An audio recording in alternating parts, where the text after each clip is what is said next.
Donc on a des jeux, des autodiagnostics, des affiches, des guides. Et puis la dernière chose, c'est qu'on a un côté d'accompagnement. On va de façon très opérationnelle travailler avec des organisations privées et publiques pour la mise en œuvre et avant ça la définition de leur démarche.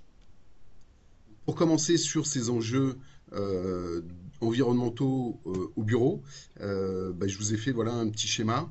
euh, Parce qu'effectivement, la prise de conscience, elle n'existe pas vraiment, hein. Lorsqu'on est derrière un bureau, on se dit, bah, j'ai pas trop d'impact sur l'environnement, j'utilise un petit peu de papier, un petit peu d'énergie, un petit peu de fourniture, mais ça va pas forcément beaucoup plus loin que ça. Là, vous voyez qu'il y a effectivement des consommations d'énergie, donc sur bah, déjà les moyens de transport pour venir, ce qui est l'impact majeur avec le chauffage, sur la climatisation quand elle existe, l'éclairage, matériel informatique, d'impression, sur les achats, on va le revoir aussi bien évidemment. Il est important de faire attention à ses consommations, mais il est aussi très important de faire attention à ses achats, ce qui peut aussi avoir des impacts sur la gestion des déchets d'ailleurs. Donc les achats bah, d'équipements électriques, électroniques, le mobilier, le papier, les petites fournitures, les cartouches, les produits d'entretien.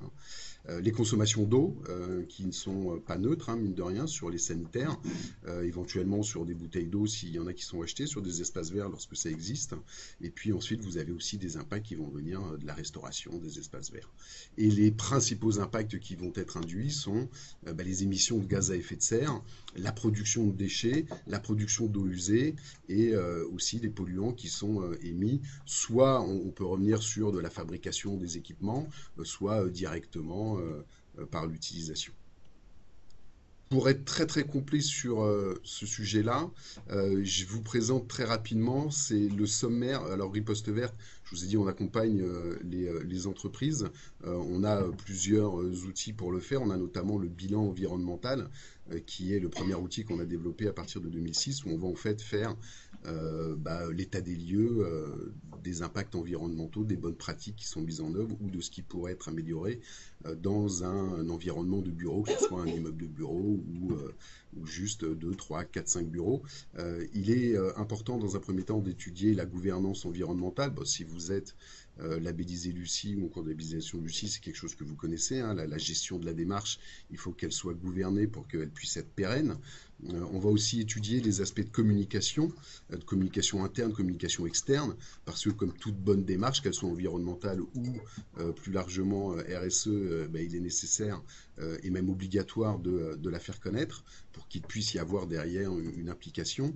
On va étudier bien évidemment les aspects d'achat hors production, donc tout ce qui va être papier, petites fournitures, mobilier, équipements électriques, électroniques, les fontaines, les bouteilles, tout ce qui va être en rapport avec de l'eau, les revêtements intérieurs. Hein, on sait que l'air intérieur est plus pollué que l'air extérieur, donc c'est important de là aussi bien choisir sa moquette, les revêtements qu'on va mettre, la peinture que l'on va utiliser.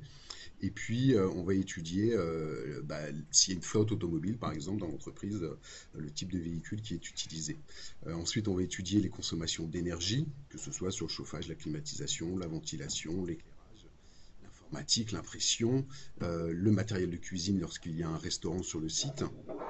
Et puis les autres équipements peuvent être les machines à café, les machines à snack, les réfrigérateurs qui sont dispersés un petit peu dans les locaux. On va étudier la consommation d'eau, la qualité sanitaire de l'eau, la qualité de l'air intérieur. Un gros sujet où il y a beaucoup de réglementation, c'est la gestion des déchets. Donc, est-ce qu'il y a une gouvernance là aussi à ce niveau-là? On va évaluer bah, la gestion, la consommation, le traitement des déchets non dangereux, des déchets inertes. Donc, les déchets inertes, c'est plus les déchets qui sont le résultat de travaux, de rénovation ou d'embellissement. Et puis, sur la propreté, de la même façon, on va voir un petit peu comment est organisée la propreté. Est-ce qu'elle est faite en interne? Est-ce qu'elle est faite en externe?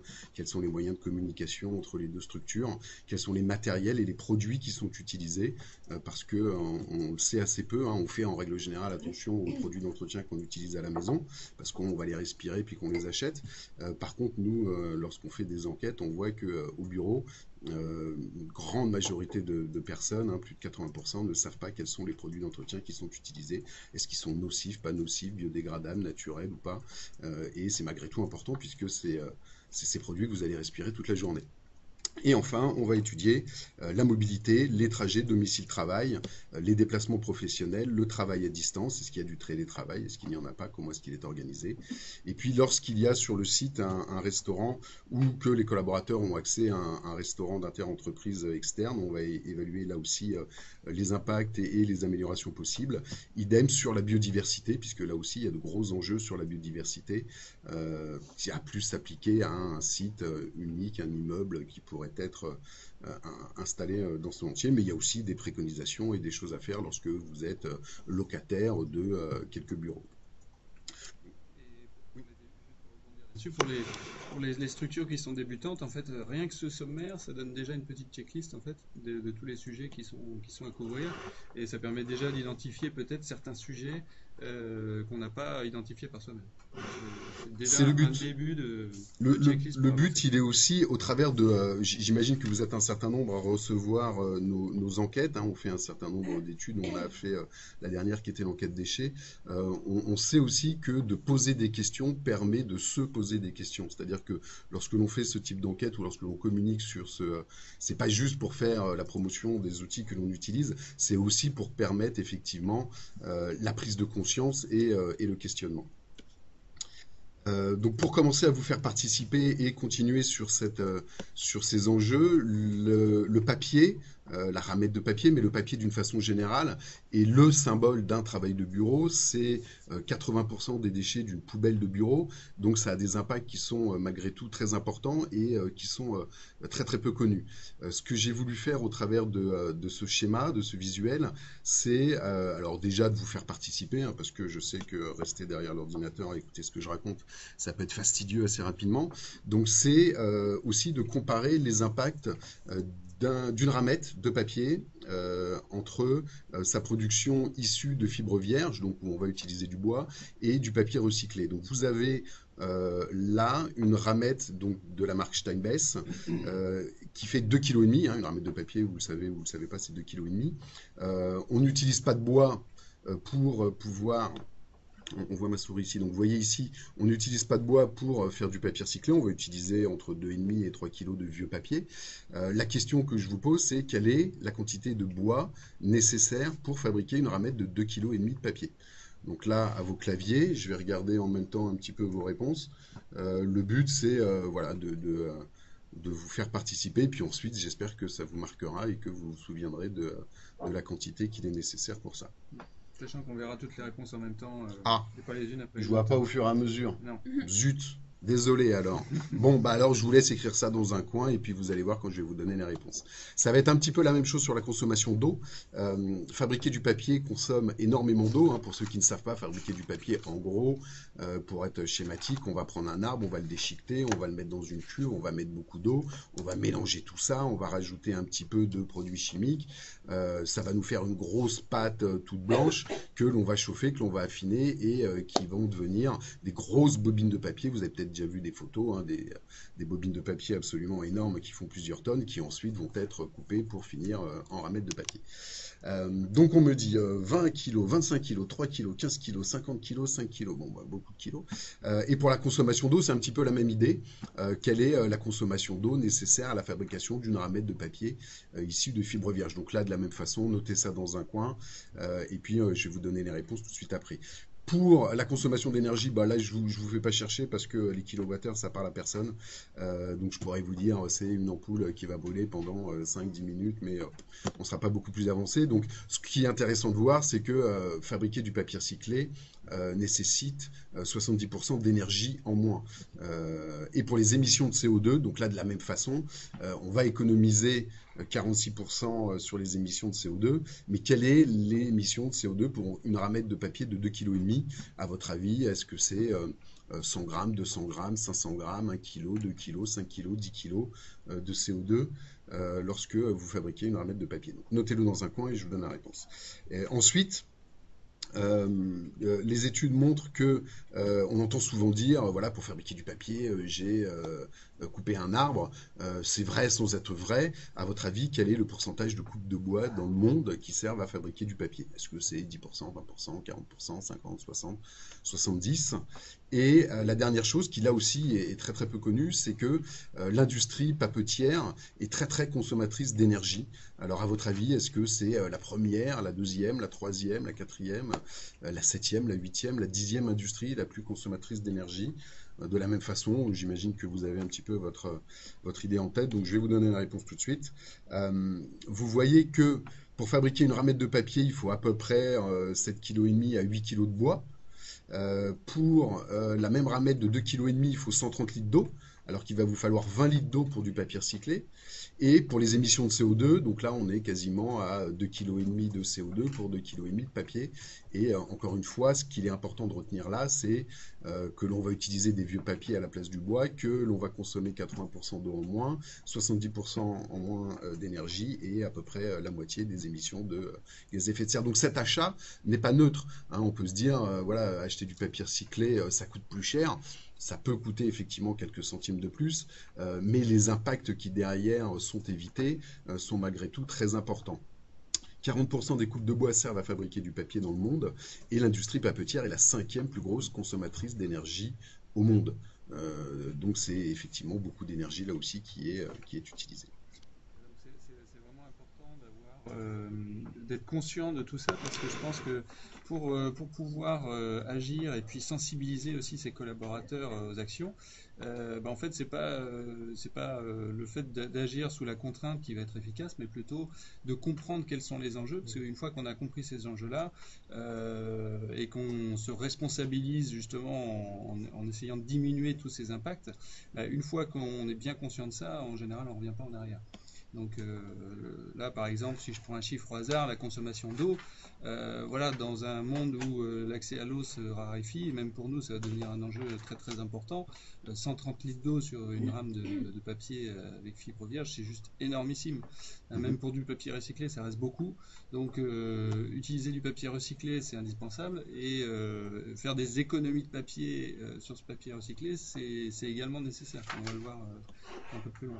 Tout à fait, oui. La première chose à faire, bien évidemment, c'est éviter la consommation, la surconsommation, et de faire le bon achat. Tout à fait. Surtout, encore une fois, que c'est le premier consommable qui est utilisé au bureau. Pour vous aider dans la jungle des labels, Riposte Verte travaille avec le WWF depuis 2009.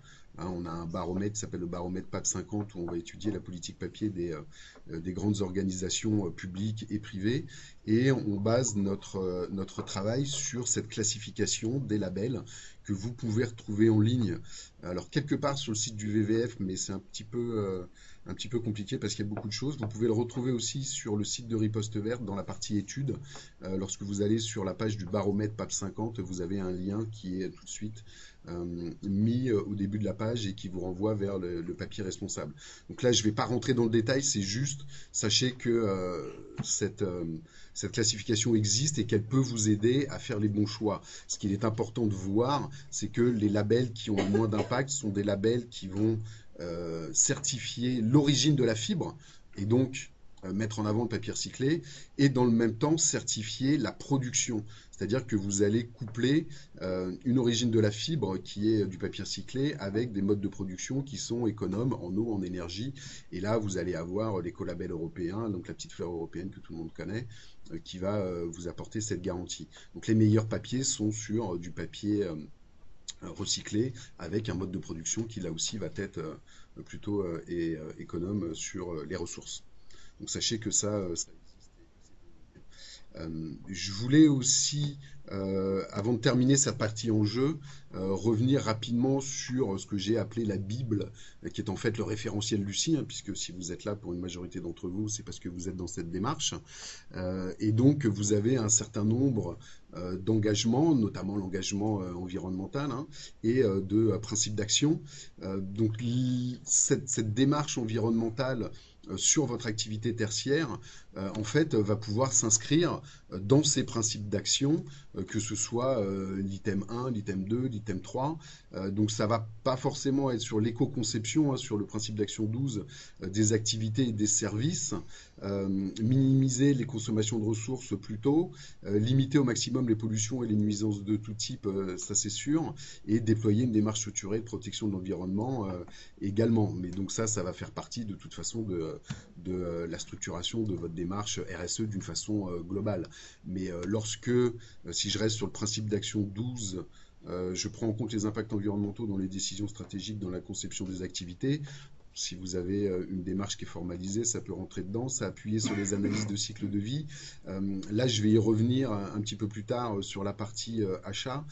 C'est vrai que vous pouvez faire des achats et prendre en compte les ACV ou le coût de cycle de vie, le CCV, dans vos achats. Alors, c'est un petit peu compliqué lorsqu'on est une petite structure, qu'on n'a pas beaucoup de ressources, parce que ça nécessite de se pencher un petit peu sur le problème, mais c'est quelque chose qu'il est possible de faire. Le principe d'action 13, minimiser les consommations de ressources. Là aussi, à partir du moment où vous allez identifier vos consommations de ressources et que vous allez réduire vos consommations, bah, vous voyez que vous allez rentrer complètement dans cette démarche et vous allez pouvoir remplir ces cases avec les actions que vous allez mettre en œuvre. De la même façon, si je reste sur le PA13 tout en bas sur l'item 3, informer, sensibiliser sur la réduction de la consommation de ressources. Là aussi, dans les questions qui ont été posées avant ce webinaire, il était quels sont les indicateurs que je peux prendre en compte. Les indicateurs, ils vont dépendre des actions que vous allez mettre en œuvre. Si vous suivez votre production de déchets, vous pouvez prendre comme indicateur la production de déchets et essayer de vous fixer des objectifs pour réduire cette production de déchets. Si vous suivez vos achats de papier, ce qui est assez simple à faire, vous allez pouvoir faire ratio de la consommation de papier par rapport au nombre de personnes qui sont concernées. Et là, vous allez avoir un indicateur. En fait, pour moi, l'indicateur, il va être, c'est assez évident, mais le résultat des actions que vous allez mettre en œuvre. Donc, ensuite, tout dépend de la priorité ou de la possibilité d'action que vous allez avoir. Déployer une démarche structurée de protection de l'environnement, de toute façon, ça va complètement s'intégrer dans déployer une démarche structurée de RSE. Donc, c'est une démarche dans laquelle où vous êtes depuis un moment, ou depuis moins longtemps, ou dans laquelle vous pensez vous lancer. Mais il est bien évident que, quelle que soit la démarche, hein, même si vous faites de la qualité, de toute façon, si vous ne structurez pas la démarche, vous ne la formalisez pas, elle ne pourra pas être pérenne. Et l'avantage de la formaliser et de la structurer, c'est que vous allez pouvoir savoir en faisant vos évaluations régulières si vos objectifs sont atteints et c'est là que vous allez avoir des supports de communication, le moyen de pouvoir convaincre vos collaborateurs. Impliquer les collaborateurs, ça nécessite de les faire participer, de leur faire prendre conscience, de les faire participer et de régulièrement revenir vers eux, en leur présentant le plan d'action sur lequel vous vous engagez, et deux, de leur présenter les évaluations pour être sûr qu'ils aient été atteints ou pas, mais que du coup, ils aient une information à ce niveau-là. On continue sur la riposte achat. Vous me dites, hein, je parle à mes collègues à côté, à Laetitia qui est là, s'il y a des remarques qu'il est pertinent, parce que j'ai pas vos remarques en direct en fait. J'espérais pouvoir les avoir, mais du coup je parle, mais j'ai pas votre retour en direct. Donc s'il y a des choses importantes, vous n'hésitez pas à me les donner. Les achats. Donc voilà, je vous l'ai montré tout à l'heure sur le tableau. Les éco-gestes au bureau, c'est pas juste éteindre la lumière et faire attention à l'eau. C'est dans un premier temps, mais c'est valable sur ce sujet environnementaux, c'est valable sur d'autres sujets aussi, bien évidemment, d'avoir une démarche d'achat responsable, d'achat durable. Donc, moi, ce que je vous présente dans un premier temps, ce vont être ce que j'ai appelé le b.a.-ba de l'achat durable, c'est-à-dire vraiment les principales bonnes pratiques. Encore une fois, dans l'intitulé de ce webinaire, on vous disait que nous, chez Riposte Verte, on connaît 650 bonnes pratiques sur l'environnement dans un environnement tertiaire. Le but, c'était pas de tous vous les donner là, mais de vous donner les principaux. Donc, je crois qu'on doit en avoir une quarantaine à peu près. La première pour la direction, et j'ai fait le distinguo entre les bonnes pratiques que la direction peut faire et les bonnes pratiques que vous pouvez faire en tant que collaborateur au quotidien. Donc pour la direction, c'est bien évidemment de grouper les achats, les commandes. Très régulièrement, quand j'interviens dans des entreprises, et ben, n'importe qui peut commander parce qu'on a un compte ouvert chez un fournituriste. Et du coup, et ben, moi, ça m'est déjà arrivé de voir des livraisons qui sont faites le matin et l'après-midi sur le même site pour amener un paquet de 500 grammes parce que au 12e étage, on avait commandé des stylos et du scotch et parce que 3 étages en dessous, on avait commandé des pochettes. Donc là, du coup, bah, il y a bien évidemment des enjeux de transport et donc d'émissions de gaz à effet de serre derrière qui sont importants. Donc l'idée, c'est de regrouper les achats et les commandes pour pouvoir faire en sorte qu'elles soient au minimum centralisées. Bien évidemment d'intégrer des critères éco-responsables aux différentes familles et donc d'agir sur toutes les familles de produits. On a parlé là rapidement du papier, mais ça va être la même chose sur l'équipement électrique et électronique, sur les ordinateurs, sur le matériel d'impression que vous allez commander, sur les stylos que vous allez prendre, sur le scotch. Il existe du blanc correcteur sans solvant, il existe des surligneurs rechargeables, il existe tout un tas de produits verts qu'il est important de prendre en compte. Et les produits d'entretien aussi, on en a parlé rapidement tout à l'heure, ça aussi c'est une famille qu'il ne faut pas oublier. Rationaliser les parcs d'équipements électriques et électroniques, en gros, éviter autant que faire se peut de mettre 2 écrans. Ça c'est la grande mode qu'on voit apparaître depuis quelques années, c'est avoir un ordinateur avec 2 écrans. Alors sur certains services, ça peut être pertinent, c'est pas forcément le cas tout le temps, et du coup un jour il va y avoir 2 écrans qu'il va falloir remplacer. Donc rationaliser aussi le fait que bah, voilà, si on peut faire en sorte d'avoir des petits boîtiers réseau plutôt que d'avoir des grandes tours, bah, vous allez consommer moins de matières premières et de ressources pour pouvoir les fabriquer. Ça générera moins de déchets, ça consommera moins d'énergie aussi.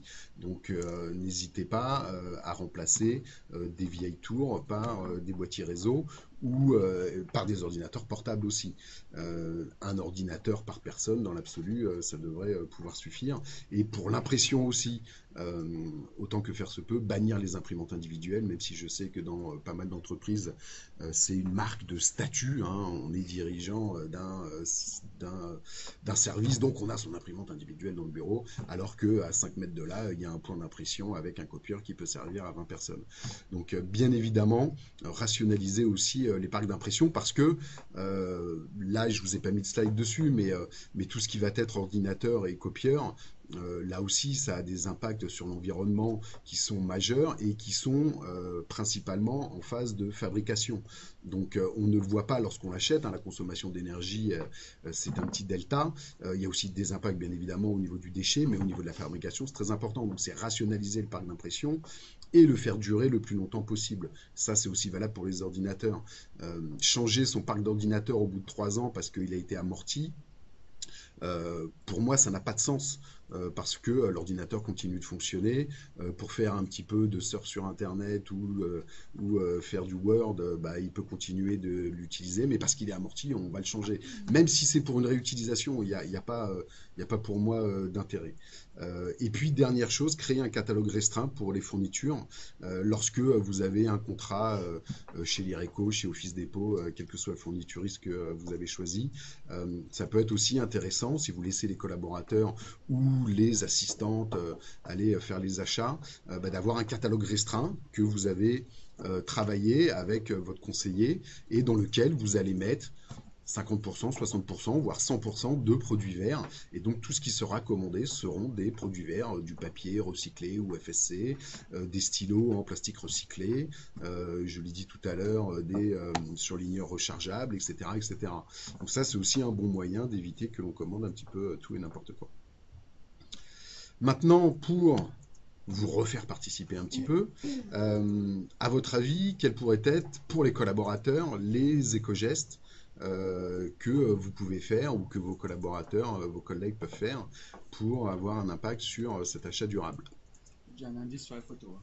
Il y a un indice sur la photo. Oui, il y a un indice sur la photo, tout à fait, oui. Alors après, il y a des pistes d'action qui vont être avoir un impact sur l'achat, mais aussi sur la consommation de ressources éventuellement ou sur les déchets. Est-ce que j'ai des infos qui me reviennent là? Éviter le jetable. Éviter le jetable, oui, tout à fait, clairement. Mm. Utiliser un gobelet. Ah oui, utiliser les gobelets. Les gobelets, chacun vient avec son mug. Utiliser des mugs, un mug en céramique. Ça va? Ça pompe? Utiliser du café en grains plutôt que des capsules. Oui, les capsules, c'est pas bien les capsules.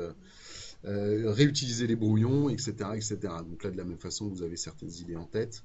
Euh, Anticiper les besoins en fourniture, on l'a dit tout à l'heure, c'est important de ne pas commander tout et n'importe comment de la part de la direction. Bah, de la part des collaborateurs, de la même façon, ça peut être intéressant d'anticiper un petit peu le besoin de fourniture. Le rouleau de scotch, il va bientôt être terminé, plutôt que d'attendre qu'il soit vraiment terminé, de le commander en urgence parce que j'en ai besoin maintenant. J'exagère un petit peu, je caricature, mais c'est un peu l'idée, c'est de se dire, voilà, ou alors même pour la direction, de passer des commandes, d'avoir un petit coin où on va les stocker, ça permet de pas forcément à faire des commandes en urgence. Imprimé en recto verso en livret. Donc ça, tout le monde le sait, c'est une des préconisations que je fais régulièrement. Ce que je peux dire, c'est que à partir du moment où ça n'est pas paramétré par défaut en recto verso sur le matériel d'impression et que on le paramètre par défaut en recto verso sur le matériel d'impression, on gagne entre 20 et 30% de papier. Donc moi, c'est une préconisation que je fais, que je refais tout le temps. Au début, on peut avoir des collaborateurs qui disent oui, mais non, c'est compliqué. Moi, je voulais pas imprimer en recto verso, et là, c'est par défaut. Bon, bah, ils vont juste apprendre. Alors, dans le même temps, il faut leur apprendre à enlever le paramétrage par défaut.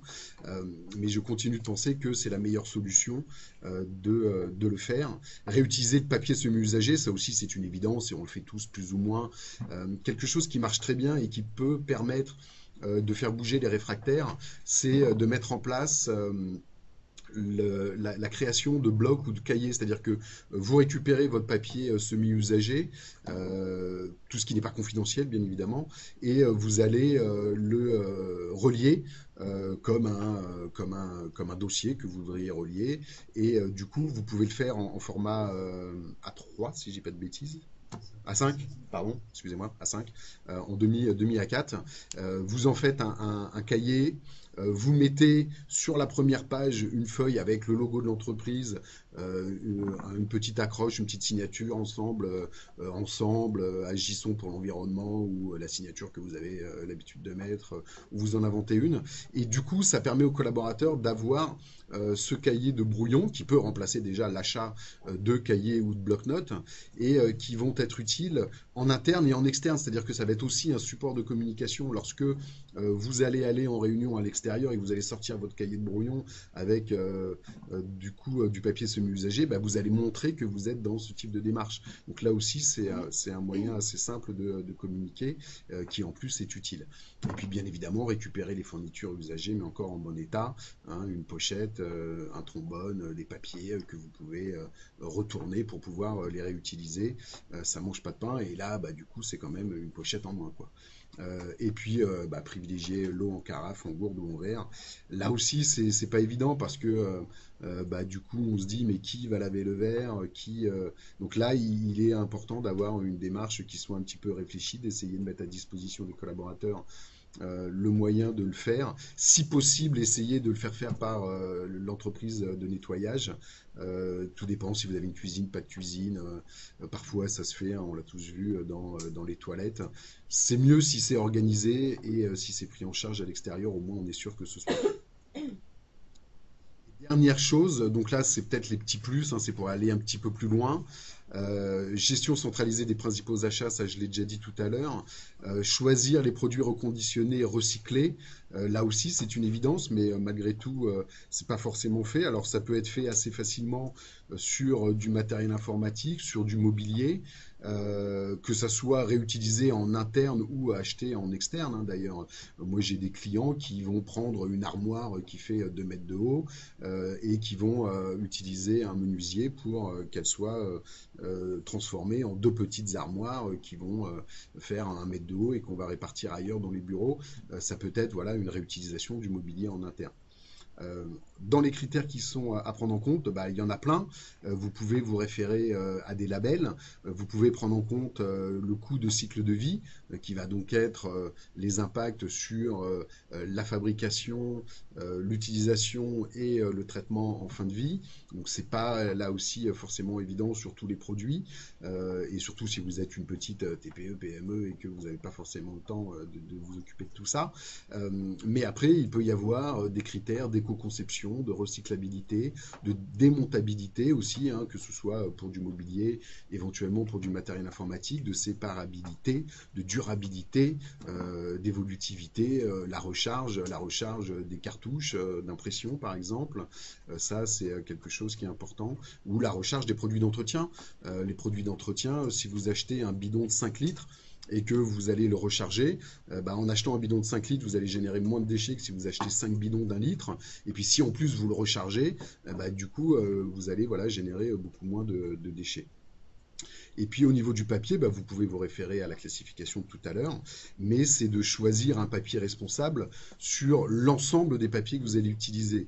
PB, ce sont les papiers de bureau, hein, ceux auxquels on pense immédiatement, que ce soit la ramette, le cahier, le post-it. Les DIPE, ce sont les documents institutionnels, promotionnels et éditiques. C'est-à-dire que tout dépend de la taille de votre organisation, mais vous avez forcément une plaquette de présentation de votre activité. Parfois, vous éditez des rapports ou un certain nombre de documents, des journaux internes. Bah, là, ce sont les documents institutionnels, promotionnels, éditiques. Quand vous êtes une banque, vous avez des relevés que vous allez envoyer à vos clients. Là aussi, c'est important de faire attention au type de papier que vous utilisez parce que les quantités peuvent être importantes. Et les PPM sont les produits papier mis sur le marché. Donc là, ça va plutôt concerner des entreprises qui peuvent être, par exemple, un éditeur va mettre sur le marché des livres. Bah là, c'est important qu'il fasse attention à son papier. On a travaillé l'année dernière et on a terminé là en début d'année sur la gestion du papier à la RATP.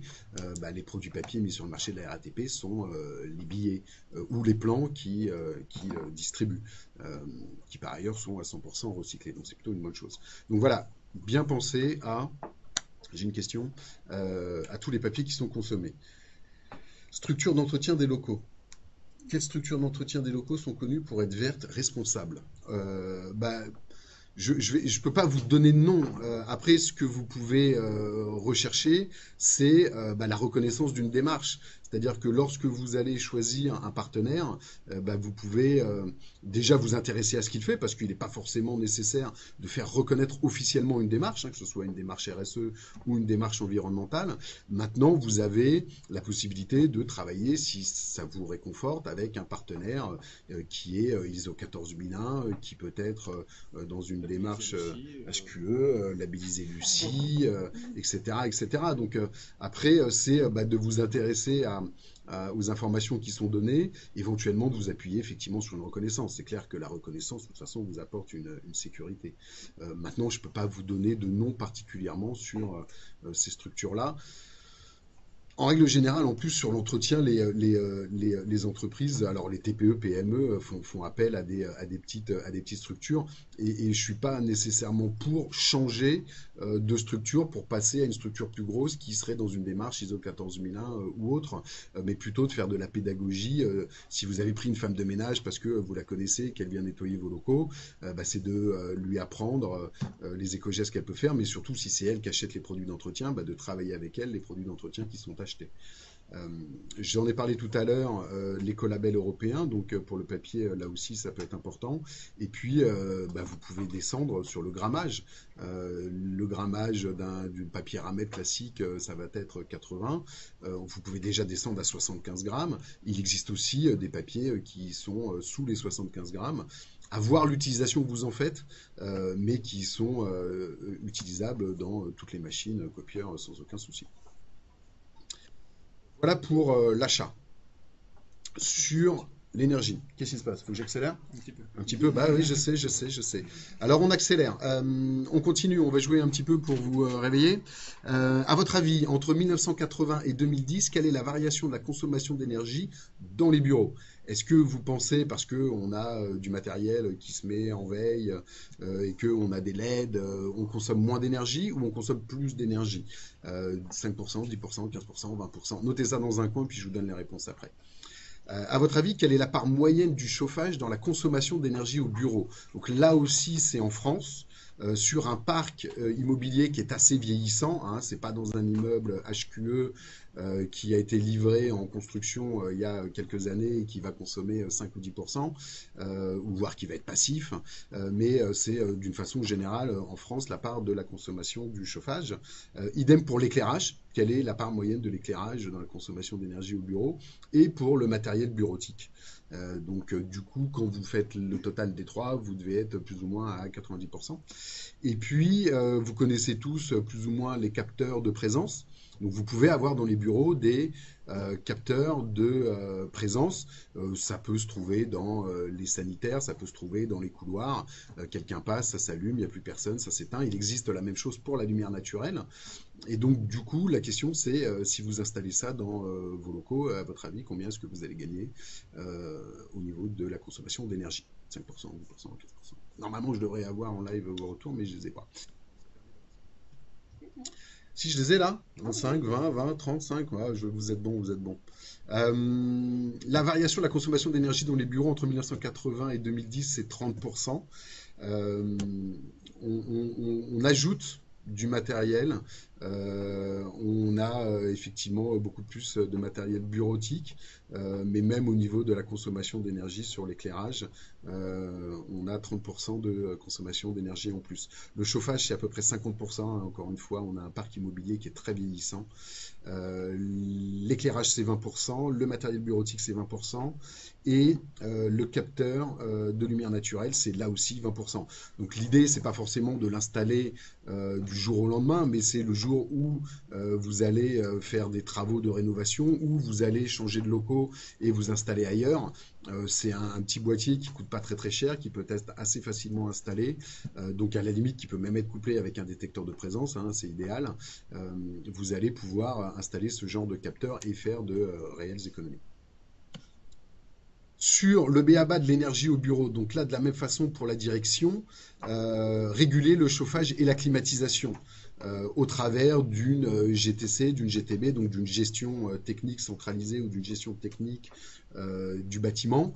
Lorsque vous avez un immeuble entier qui est équipé, bah, vous allez pouvoir régler la température sur 19 degrés, 20 degrés, 21 degrés, et puis laisser la possibilité aux occupants de moduler cette température de plus ou moins 2 degrés. Ça peut être fait au travers d'un thermostat programmable, ça peut être fait au travers de robinets thermostatiques, hein, parce que vous n'êtes pas tous dans des immeubles qui sont récents et équipés. Mais par contre, là encore, si vous avez ces équipements dans vos locaux, ou si vous déménagez, ou si vous faites des travaux, pensez à installer ce type de système pour pouvoir avoir une gestion globale du chauffage. Définir et communiquer J'ai des... une petite question là déjà. Oui, En fait, nous on a un thermostat qui permet de réguler la température. Et le soir, quand on part, on le diminue, oui. histoire de ne pas consommer trop d'énergie pendant la nuit. Et le matin, quand on arrive, vu que c'est très important d'aérer ces locaux, on ouvre les fenêtres, donc en plein hiver, ça refroidit énormément les pièces. Oui. Et donc après, quand on referme les fenêtres et qu'on augmente le thermostat, bah, ça induit une augmentation de la consommation d'énergie. Est-ce que ça, c'est plutôt pertinent ou est-ce que... Parce que le problème, c'est effectivement en hiver d'arriver à combiner le fait d'aérer suffisamment son espace intérieur et la température, puisque forcément, on induit une augmentation de consommation d'énergie au moment où on redémarre le chauffage. Bah, de toute façon, il n'y a pas trop de choix. Hmm. Bah, J'ai envie aujourd'hui, de c'est ce dire, qu'on dit. voilà, vous allez régler la température en journée sur 19, 20, 21 degrés max. Vous allez descendre la nuit, pas trop non plus, parce que le matin, il faut que ça soit pas glacial non plus. Donc, si c'est pas un système qui est programmable, c'est vous qui le faites manuellement? Ouais. Vous faites manuellement, donc vous descendez le soir à, je sais pas combien, 17, 18? Ouais, quelque chose comme ça. Quelque chose comme ça. Et le matin, quand vous arrivez, vous aérez, ensuite vous remettez. Donc vous allez garder un petit peu votre pull le temps que ça remonte. Là, c'est l'avantage d'un immeuble qui va être équipé d'un système automatique, c'est que il va pouvoir pendant la nuit faire la ventilation baisser le chauffage à 20 h ou 21 h quand il n'y a plus personne, jusqu'à 6 h du matin, et à partir de 6 h du matin, faire remonter le chauffage pour lorsque les premiers collaborateurs arrivent vers 7-8 h, bah, il ne fasse pas trop froid. Là, le problème sur un système manuel, il y a pas 50 solutions. C'est vous qui le baissez un petit peu le soir, c'est vous qui le remontez le matin. Donc, comme vous voulez aussi aérer, ce qui est logique, bah, il faut que vous gardiez votre pull et votre écharpe comme moi Mhm. lorsque vous arrivez. Mais il n'y a pas, à part de voilà, laisser une petite fenêtre si c'est possible, entrouverte le soir pour que ça puisse faire un courant d'air. Il y a pas de Mhm. solution Mais magique, est-ce que ça Et- miracle. consomme pas plus de relancer le chauffage quand il fait froid? Du coup, il se relance et là, il donne tout ce qu'il a pour se mettre à niveau de la D'où température. l'intérêt de ne pas trop le diminuer non plus. Vous ne mettez pas en hors-gel, c'est-à-dire que vous ne mettez pas à 8 degrés la nuit, quoi.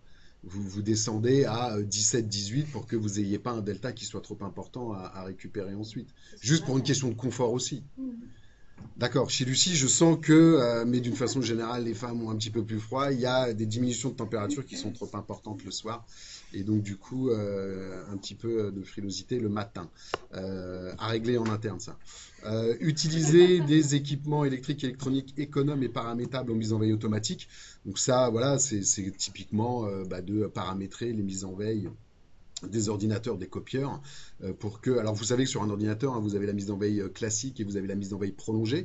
La mise en veille classique, vous allez toucher votre souris et tout va repartir immédiatement.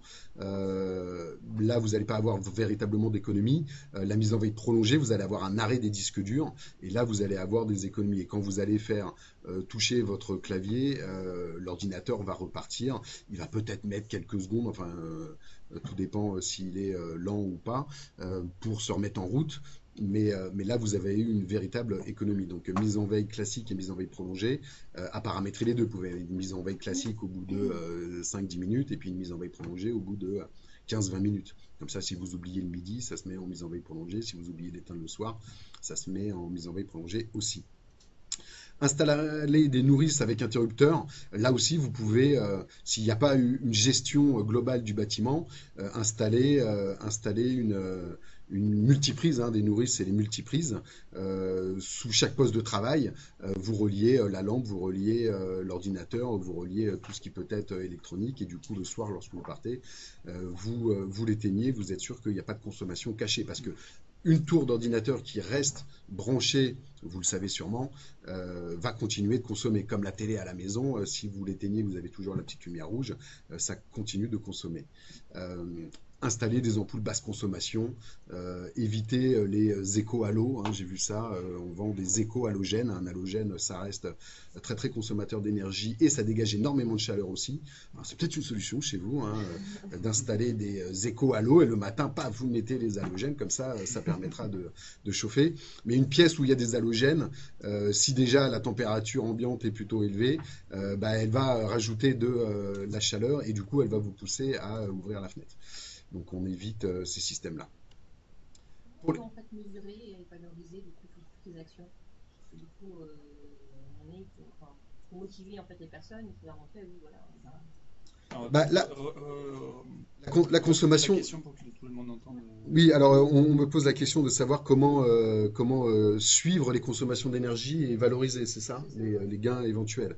Euh, Là, il y a deux niveaux. Il y a encore une fois, euh, vous êtes dans un bâtiment qui est équipé, qui va vous permettre de connaître les consommations d'énergie. Et je pense que c'est pas la majorité de vos cas, les consommations d'énergie qui sont induites par le chauffage, par la climatisation, par l'éclairage, par le matériel informatique. Là, vous avez un immeuble qui est équipé, vous avez la possibilité d'avoir de l'information, donc vous pouvez la suivre, vous pouvez mettre en œuvre des actions et vérifier que vous avez des gains et ensuite communiquer dessus. Euh, Si c'est plutôt des bureaux où il n'y a pas ce type d'équipement, bah, vous avez il y a deux solutions. Il existe des entreprises, il y en a une qui s'appelle Smart Impulse, qui peut venir dans vos locaux et avec leur technologie, ils vont installer un système et ils vont le laisser en place pendant un certain laps de temps et ils vont pouvoir vous dire d'où viennent vos consommations d'énergie. Est-ce qu'elles viennent du chauffage? Est-ce qu'elles viennent de l'ordinateur? Est-ce qu'elles viennent de la climatisation? Donc vous allez pouvoir avoir à un instant T, sur une certaine période, la provenance de vos consommations d'énergie. À vous ensuite de définir des actions à mettre en œuvre, de les mettre en œuvre sur une durée suffisamment longue, de plusieurs mois, voire une année. Ensuite, éventuellement, de les faire revenir pour qu'ils puissent vous refaire le même travail et que vous puissiez avoir une évaluation des gains et de voir si les consommations ont effectivement varié ou pas. Ça, il y a Smartin Post, mais il y en a d'autres. Sinon, après, bah, le suivi, le problème, c'est que le suivi des factures d'énergie, c'est important pour être sûr qu'il n'y ait pas de grosses différences une année. Euh, Malheureusement, ça ne va pas vous donner la source de la consommation d'énergie. Donc à ce niveau-là, il n'y a pas vraiment de solution. Mais encore une fois, il existe des entreprises qui peuvent vous apporter cette information-là sans nécessairement installer des capteurs pendant hyper longtemps et que ça vous coûte très très cher. L'idée, là aussi, c'était d'énumérer des éco-gestes que vous pouvez faire sur les consommations d'énergie. Donc éteindre les lumières quand on sort d'une salle de réunion, éteindre son ordinateur le midi, etc., etc. Comme je suis à la bourre, j'avance. Réguler le chauffage en fonction de l'occupation des locaux et de la température extérieure. Donc là, c'est aussi assez évident, mais bien évidemment, hein, c'est si les locaux sont inoccupés, d'essayer de baisser un petit peu les températures le soir et le week-end. De réguler aussi l'éclairage en fonction de l'occupation et de la luminosité extérieure. Ça, c'est quelque chose qu'on constate régulièrement. Vous allez commencer votre journée, surtout en ce moment, vous arrivez au bureau, bon, même si là, ça commence à devenir un petit peu plus tôt le jour, mais à l'automne ou au printemps, vous allez arriver, il fait encore à moitié jour, à moitié nuit, vous allez mettre toutes les lumières, et puis vous allez commencer à travailler, vous allez avoir la tête dedans, vous n'allez pas faire gaffe, il va y avoir suffisamment de lumière naturelle qui va arriver, mais vous n'allez pas nécessairement faire l'effort d'éteindre la lumière parce que, encore une fois, vous êtes sur votre tâche et vous n'y pensez pas, vous allez le faire plus tard. Et là, vous allez consommer de l'énergie. Donc, bien penser, lorsqu'il y a suffisamment de lumière extérieure, à couper le reste. D'ailleurs, la gestion de l'éclairage, entre guillemets, idéal, c'est la lumière naturelle, bien évidemment. Ensuite, d'avoir une lampe de bureau et vous allez compléter la baisse de lumière naturelle extérieure par la lampe de bureau. Et lorsqu'il y aura vraiment plus de lumière extérieure qui est apportée, vous coupez la lampe de bureau et vous allez mettre les plafonniers. C'est comme ça que l'on gère le mieux l'énergie. Éteindre les écrans, les unités centrales, les portables le midi et le soir. Si vous avez un matériel qui ne met pas 10 minutes à se mettre en route, bien évidemment, parce que c'est parfois ce qu'on me dit, oui, mais moi c'est super long. Donc dans ces cas-là, moi ce que je vous encourage à faire, c'est de vider un petit peu les disques durs. Ça aussi, ça vous permettra de faire des économies derrière, hein. Si votre ordinateur il met longtemps à se mettre en route, c'est peut-être parce qu'il est un petit peu trop chargé. Donc là, il y a au niveau des logiciels qui sont installés une petite vérification à faire et un petit peu de ménage aussi sûrement. Dégager les radiateurs pour faciliter la diffusion de chaleur. Ça aussi, c'est assez évident, mais on ne met rien devant les radiateurs ou sur les radiateurs. De la même façon, on ne met rien. J'ai déjà vu des armoires devant des fenêtres ou des porte-manteaux. On laisse rentrer la lumière naturelle et on limite l'utilisation de la climatisation aux périodes de forte chaleur. Avant ça, je crois que je vais en parler ici, oui. On promeut les solutions alternatives à la clim. C'est-à-dire que, on en parlait ce matin avant que le webinaire commence, l'obligation d'être, pour certains, en costume cravate, d'être bien habillé. Lorsque il fait vraiment très très chaud, qu'on est en période de canicule, je vous encourage, si vous êtes à la direction de votre entreprise, à laisser vos collaborateurs venir éventuellement sans cravate, avec une chemise manche courte, sans nécessairement mettre la veste, etc., etc. La tenue tropicale, c'est le short, les tongs et le t-shirt. Moi, perso, j'applique. On travaille tout aussi bien. Après, si vous avez des rendez-vous, bien évidemment, vous pouvez vous habiller un petit peu, mais si vous êtes au bureau, il n'y a pas de souci. Bannir les bureaux en centre-milieu de plateau, donc toujours pour favoriser la lumière naturelle, définir une politique de gestion des courriels. Là aussi, les collaborateurs ne le savent pas forcément. Alors, si vous êtes dedans, vous avez peut-être conscience, mais on parle de dématérialisation à tout crin. On l'a vu tout à l'heure assez rapidement. On connaît assez bien les impacts du papier et la boucle du papier. C'est très très bien modélisé au niveau de tout ce qui est électronique, gestion de la messagerie électronique, c'est pas du tout le cas. Vous le savez, hein, il y a des data centers qui nécessitent énormément d'énergie pour fonctionner. Il y a énormément de ressources et de matières premières qui sont nécessaires pour fabriquer un ordinateur et qui vont derrière générer énormément de déchets.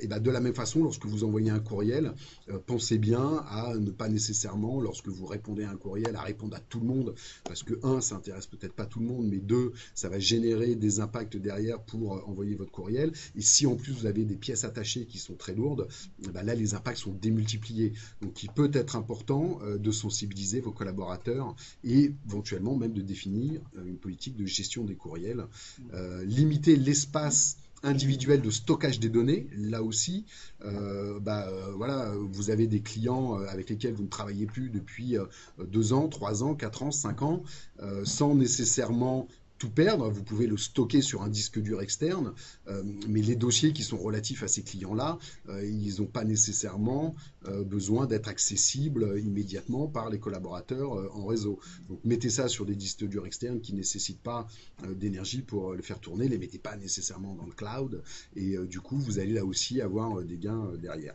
Ça, c'est encore assez méconnu, hein, l'impact du stockage, de garder des mails, par exemple, dans ses dossiers, dans sa boîte de réception, avec des pièces jointes et tout. Tout ça, c'est vraiment générateur d'énormément d'énergie. Et donc, je pense c'est important d'avoir aussi là une prise de conscience de ce que ça induit pour pouvoir comprendre le problème et du coup mettre en place des bonnes pratiques par la suite. Et par exemple, sur la gestion des courriels, un truc tout simple, ça peut être aussi de privilégier des liens dans un mail plutôt que des pièces jointes, par exemple. Absolument. Quand on a la possibilité d'avoir un document sur son site internet ou autre, c'est beaucoup plus économe de mettre le lien vers la page plutôt que de mettre la pièce jointe. Alors, 10h30, donc il faut que j'accélère encore Oui. plus parce qu'on n'a même pas fait les déchets. Passer en revue le niveau d'éclairement, installer des détecteurs de présence et de lumière. Il y avait une question d'ailleurs tout à l'heure avant qu'on commence, est-ce que la présentation sera accessible? Oui, bien évidemment, donc tout ce que je vous dis, vous pourrez le retrouver.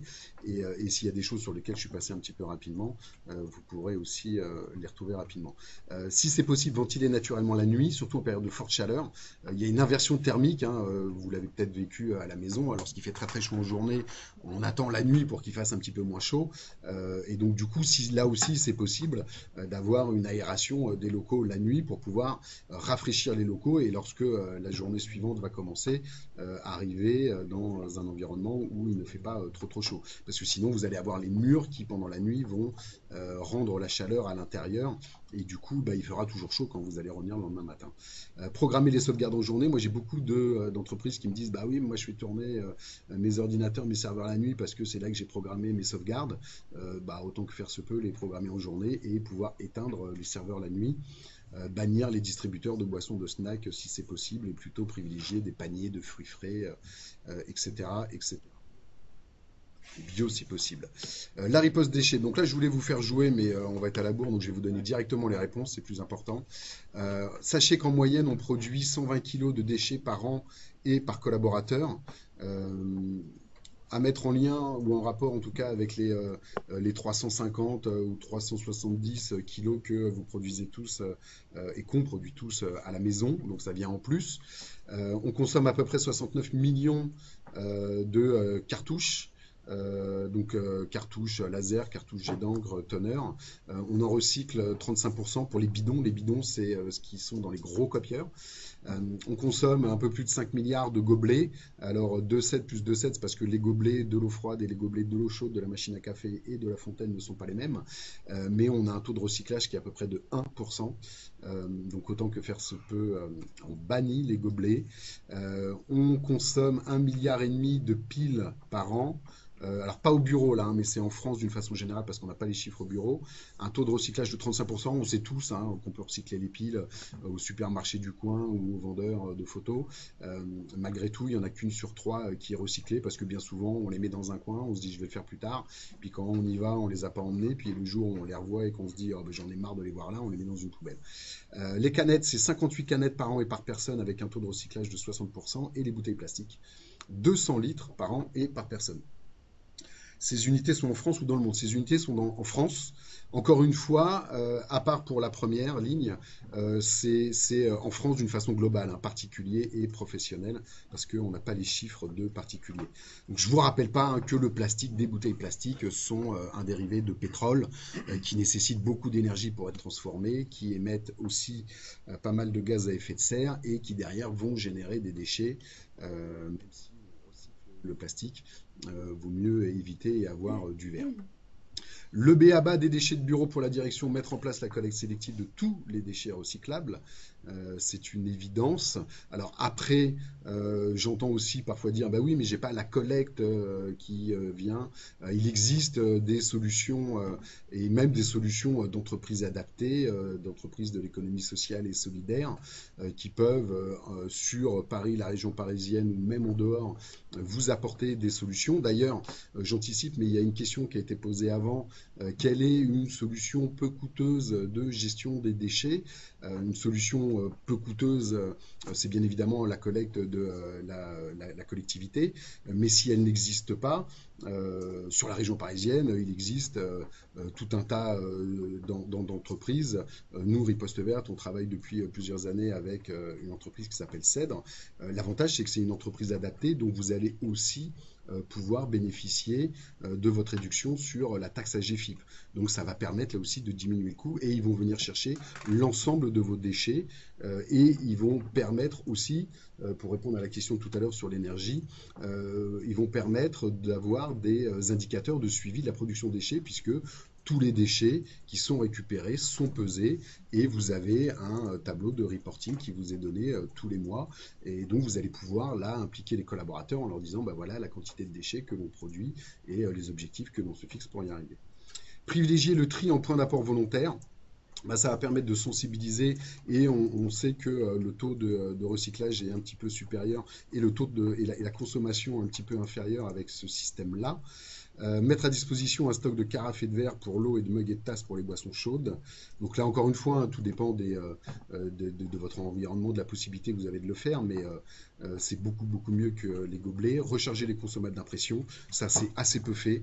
40% sur le coût d'une cartouche recyclée par rapport à une cartouche qui serait neuve.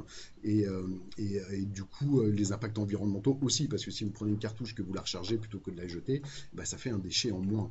Donc il y a en France Cartridge World qui est une franchise qui s'est assez bien développée, il y en a d'autres, mais n'hésitez pas à faire recharger les cartouches impression jet d'encre, impression laser, ça ne marche pas pour les bidons, et là du coup vous diminuez aussi vos consommations.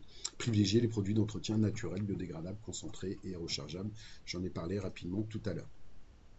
Pour les collaborateurs, les déchets de bureau, faire circuler les documents pour éviter les impressions multiples. Voilà, là, moi, je viens vous faire.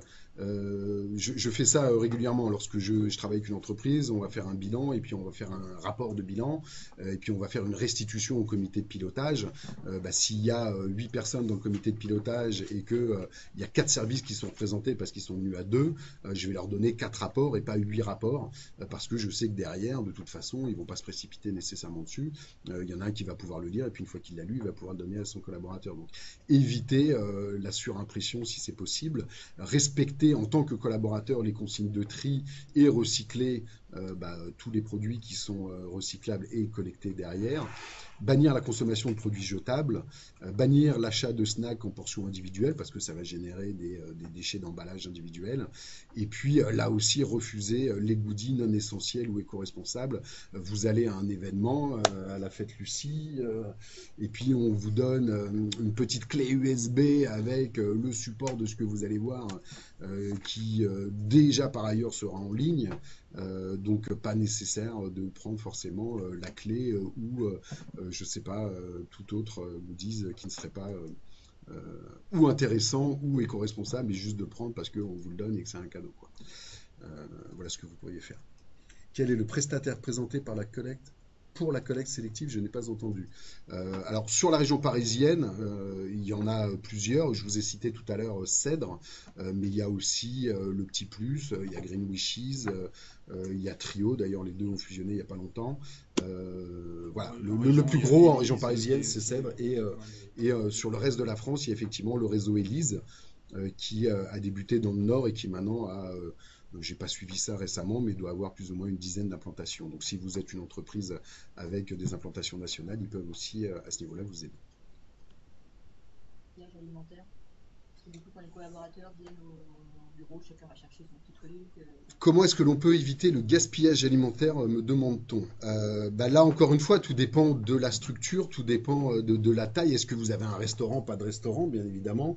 S'il y a un restaurant, il existe une entreprise qui a développé un label qui s'appelle le restaurant vert et qui va pouvoir accompagner les prestataires à mettre en place tout un tas de bonnes pratiques sur l'origine de la nourriture qui est servie, comme sur les quantités qui sont servies et derrière la lutte contre le gaspillage avec la réutilisation des repas qui ne sont pas servis. Donc, si vous avez un restaurant, il y a une démarche globale à mettre en œuvre. Si vous n'avez pas de restaurant et que vous avez juste un coin cuisine que vous mettez à disposition des collaborateurs, éviter le gaspillage alimentaire, ça va passer par de la sensibilisation.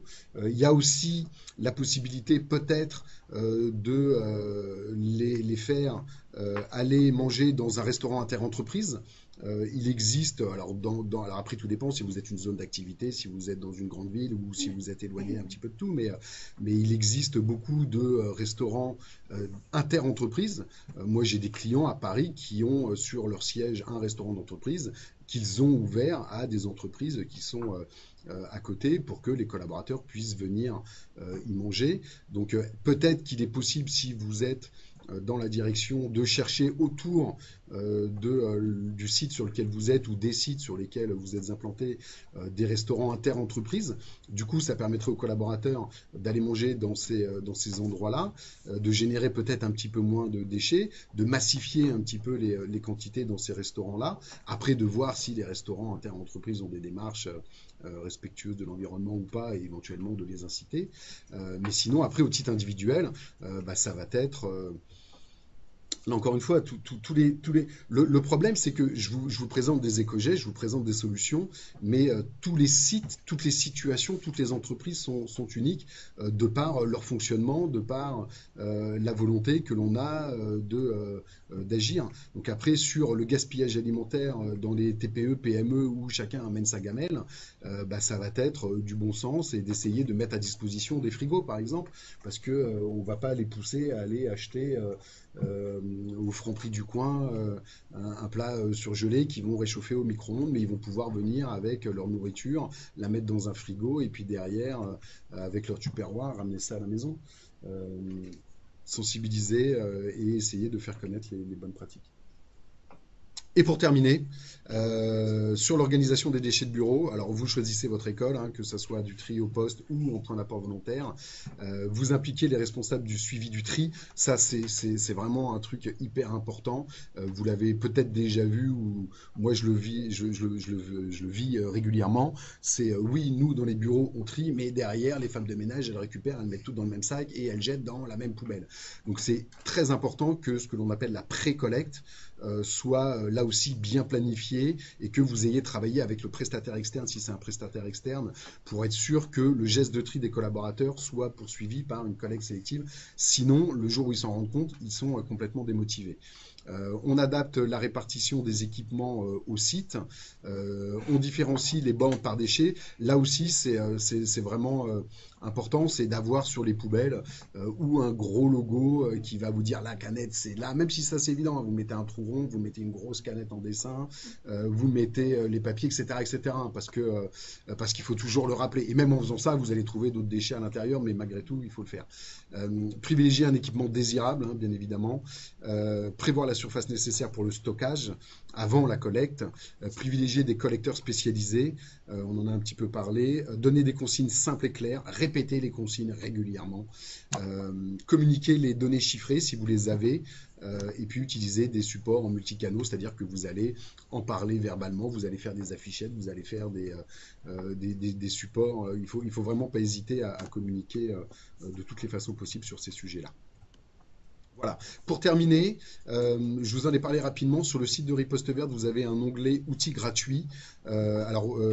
Mickaël en a parlé tout à l'heure. Vous avez la très bonne évaluation flash de Lucie qui a été couplée au Diag 26000 de Diag 26000.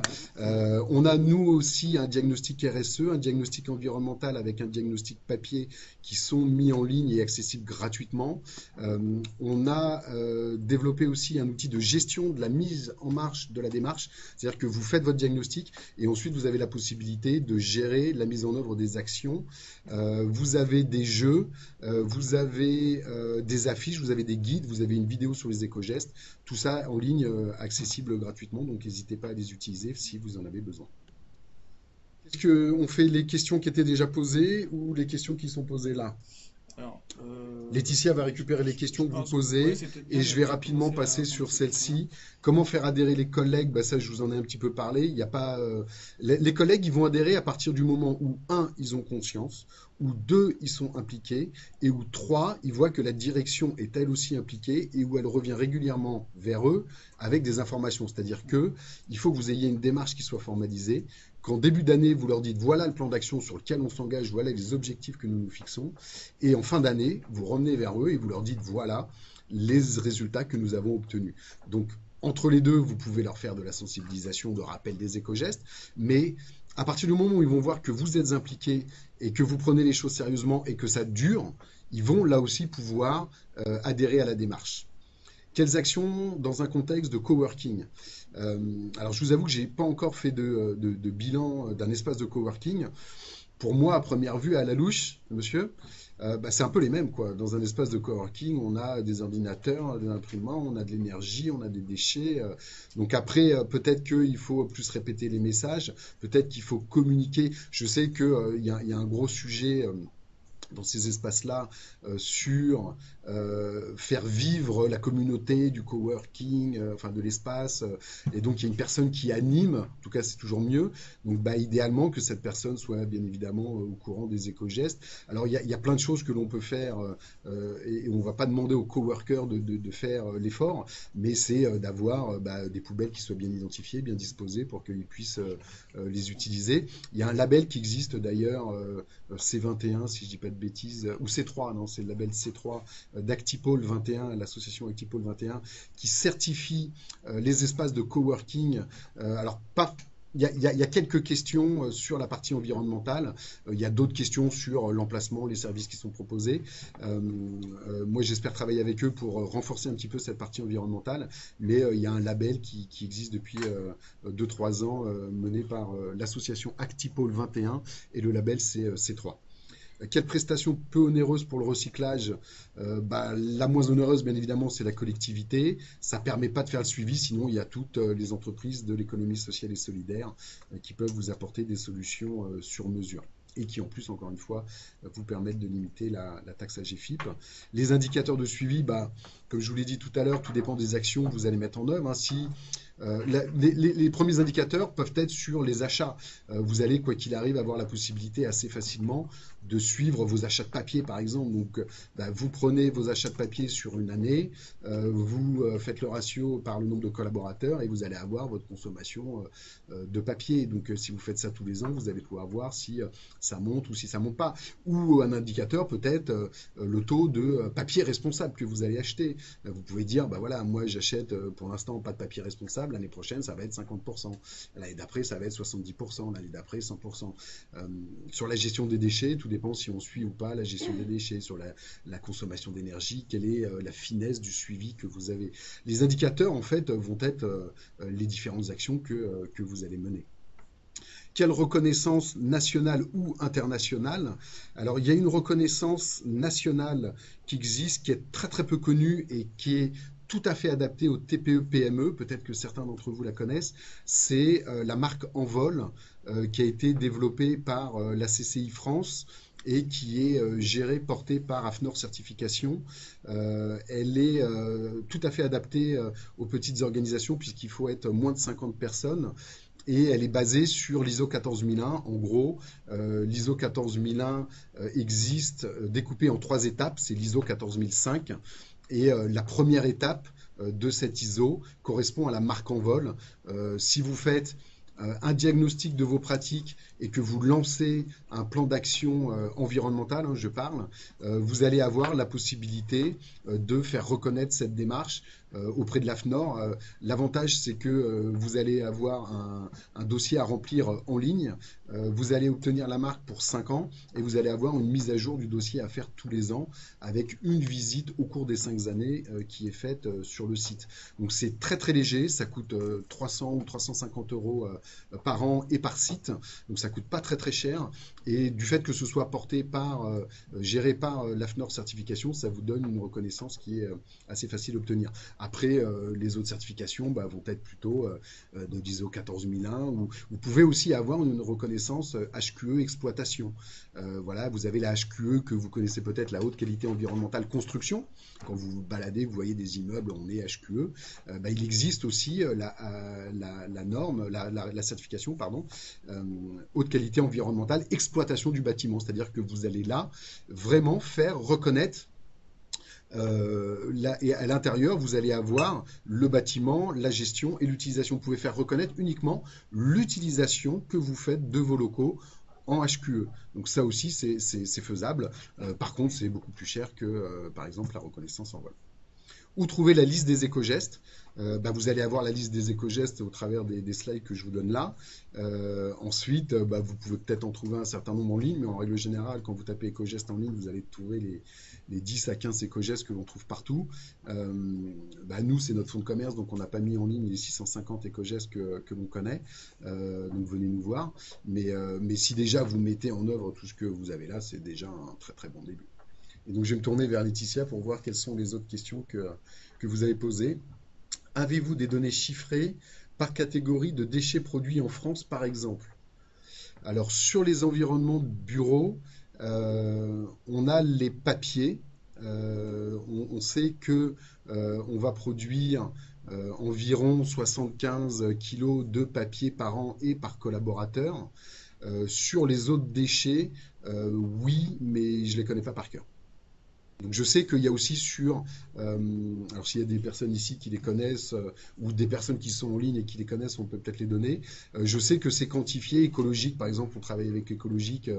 Si Romuald Ribot était là, il pourrait me dire quelle est la production au niveau du poids de tout ce qui va être ordinateur et copieur.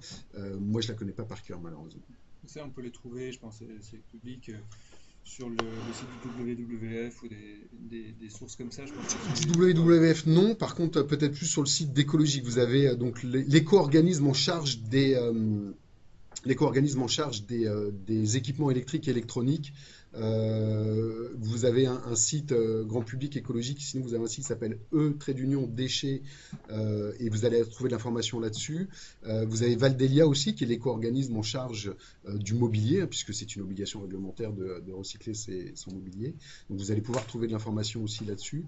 Et puis sinon, sur le site de l'ADEME, hein, tout simplement, il y a un site qui est, alors j'ai pas le nom en tête, mais vous tapez éco-responsabilité ADEME et vous avez un site dédié aux environnements tertiaires sur lequel vous allez aussi trouver de l'information. Et vous avez aussi d'ailleurs le guide, alors ils n'ont pas appelé ça le guide du bureau éco-responsable, mais être éco-citoyen au bureau, quelque chose dans ce goût-là. La dernière version de mémoire, elle est de 2015 ou peut-être 2016, non 2015. Et donc là, vous allez avoir sur les différentes thématiques aussi de l'information qui est assez pertinente, puisque c'est l'ADEME qui vous la donne et qu'en règle générale, ils font assez attention à ce sur quoi ils communiquent. Une deuxième question, impossible de faire le quiz DD sur votre site, le message suivant s'affiche, la page demandée n'a pas pu être trouvée. On est en train de changer de prestataires. Alors, il y a peut-être des bugs en ce moment. Si vous voulez, faites un gros break d'un mois et revenez le site. On a aussi, je vous ai parlé des autodiagnostics. On sait qu'on a quelques soucis sur les autodiagnostics en ce moment. On est en train de refondre, pas complètement le site, mais on est en train de changer de prestataire. Et du coup, il peut peut-être y avoir quelques bugs. Moi, le quiz DD, j'y ai joué hier ou avant-hier et il fonctionnait très bien. Et normalement, il fonctionne aussi sur un téléphone portable. Donc, ça devrait normalement pouvoir passer. Le plastique étant maintenant récupérable dans le tri, quelle attitude avoir pour malgré tout pousser les salariés à le diminuer? Repas du midi en particulier. Euh, le plastique, effectivement, on peut le récupérer, le trier, à savoir que lorsqu'il est souillé, c'est déjà des impacts qui sont renforcés. Mais pour moi, le message que je fais passer au travers de la consommation du plastique, que ce soit sur de la vaisselle jetable, qui d'ailleurs devrait être interdite à partir de 2020, ou des bouteilles en plastique ou des gobelets, c'est tout simplement que le plastique, c'est un dérivé du pétrole, et donc c'est une ressource qui, quoi qu'il arrive, n'est pas renouvelable, et qu'il y a énormément d'émissions de gaz à effet de serre, consommation d'énergie pour transformer le pétrole en plastique. Ensuite, lorsque vous avez une bouteille en plastique, vous allez beaucoup d'énergie, c'est assez peu connu, mais on consomme beaucoup d'énergie pour mettre l'eau dans la bouteille. Ensuite, l'endroit où on embouteille n'est pas l'endroit où on consomme. En France, la majorité du transport se fait par la route avec des gros camions diesel. Donc vous allez embouteiller de l'eau à un endroit que vous allez faire venir dans le supermarché du coin, que vous allez aller acheter, donc vous allez avoir énormément de transport. Ensuite, vous allez consommer cette eau, si je garde mon exemple de bouteille. Et derrière, alors voilà, si vous êtes un peu écolo, vous allez remplir la bouteille 4-5 fois, et puis une fois qu'elle sera abîmée de partout, vous allez vous dire, ouais, c'est dégueulasse, je la jette, et vous allez reprendre une autre bouteille. Donc du coup, le plastique, c'est vraiment, même s'il est recyclable, de faire prendre conscience qu'il y a des impacts avant et il y a des impacts après que vous n'aurez pas si vous avez une bouteille en verre ou une gourde que vous pouvez réutiliser, je ne sais pas, 100 fois, 200 fois, 300 fois, plusieurs fois, quoi. Une autre question, connaissez-vous le pourcentage de personnes qui sont intéressées qui appliquent des gestes verts? Non. Concrètement, non, je ne peux pas vous dire. Ce que je peux vous dire au travers des enquêtes que l'on fait nous, et c'est vraiment au travers du prisme des réponses que l'on a, et au travers des bilans que je fais, je dirais que en gros, en entreprise, vous allez avoir trois tiers. Vous allez avoir un tiers de personnes qui sont vraiment sensibles au sujet, qui font des efforts à la maison et qui du coup font des efforts au bureau parce que malgré tout, on n'en a pas parlé, mais 80% des éco-gestes que vous pouvez faire au bureau sont des éco-gestes que vous pouvez faire à la maison. Vous allez avoir un tiers qui vont être, même un peu plus, qui vont être dans le ventre mou et qui vont faire des efforts si c'est facile à faire, pas trop contraignant et que tout le monde le fait. Et puis vous allez avoir à moins d'un tiers quand même, un petit quart, un petit, ouais, même 15-20% des collaborateurs qui vont être un petit peu réfractaires parce que ils sont là pour bosser, parce que ça les concerne pas, parce que c'est pas eux qui payent, parce que c'est pas eux qui gèrent, parce qu'ils n'ont pas envie qu'on les embête sur ces sujets-là. Et donc du coup, comment faire pour les convaincre? Et ben, c'est encore une fois d'essayer de trouver où est le frein, de communiquer sur les enjeux et de montrer l'exemple. Moi, si je devais faire une conclusion là, ce serait montrer l'exemple. C'est encore, à mon avis, la meilleure solution à mettre en œuvre au quotidien.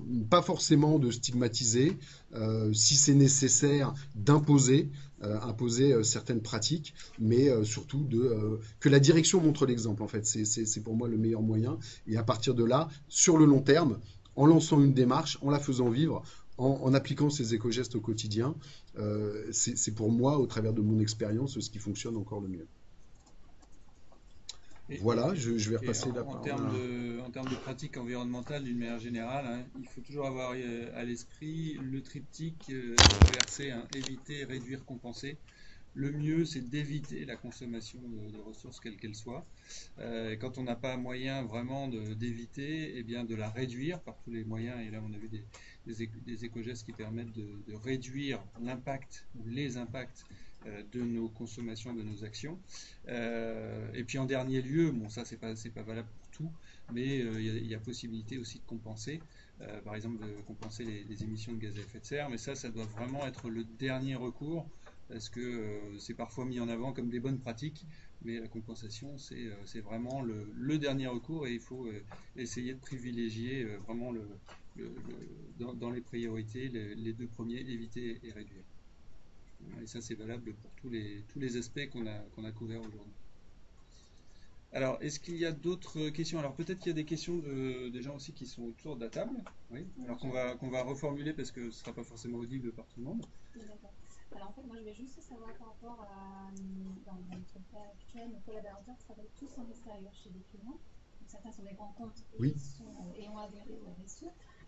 Comment on fait pour tracer, enfin on les sensibilise, hein, mais comment fait-on pour faire une traçabilité et pouvoir quantifier ce qui se passe en extérieur chez les clients? Ouais, ça c'est intéressant effectivement comme question parce qu'il y a pas mal d'activités, notamment dans les sociétés de conseil ou les SS2I. Tracer quoi alors? Leurs éco-gestes. éco-gestes. Voilà. Parce que là, pour l'instant, ils sont sensibilisés, on les informe. Alors la question c'est, voilà, je fais partie d'une entreprise qui délègue énormément de personnel à l'extérieur. Ils sont régulièrement chez les clients en déplacement. Comment est-ce que je trace leurs éco-gestes?